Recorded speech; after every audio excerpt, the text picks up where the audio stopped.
Être un homme, c'est plusieurs choses très différentes en fait.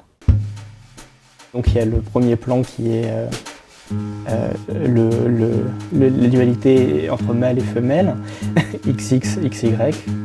Il y a un deuxième plan qui est physique, qui est plus génétique mais qui est physique, qui est lié à l'espèce, et on va dire, disons, homme-femme. Et puis il y a un troisième plan qui est le masculin-féminin.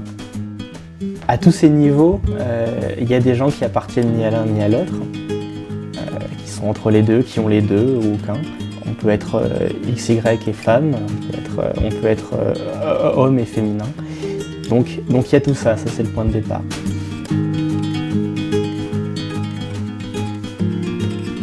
Être un homme, donc, c'est le fait qu'on considère qu'on a un certain rôle dans la société, un rôle qui se détermine par rapport au rôle de la femme.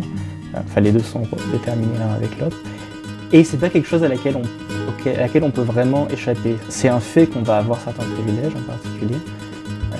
C'est-à-dire, c'est un fait qu'on va plus être écouté, qu'on va moins être en danger physique la plupart du temps. Pour moi, être un homme, c'est essayer justement d'être attentif à ces privilèges-là et aux privilèges qui sont liés à cette condition-là, et de participer le moins possible à l'oppression qui est liée à ces privilèges, c'est-à-dire de ne pas être machiste, de ne pas être sexiste en général, de ne pas perpétuer cette chose-là. Si je ne fais rien, je participerai de toute façon au sexisme. J'ai pas besoin de faire d'efforts pour y participer, j'ai besoin de faire d'efforts pour pas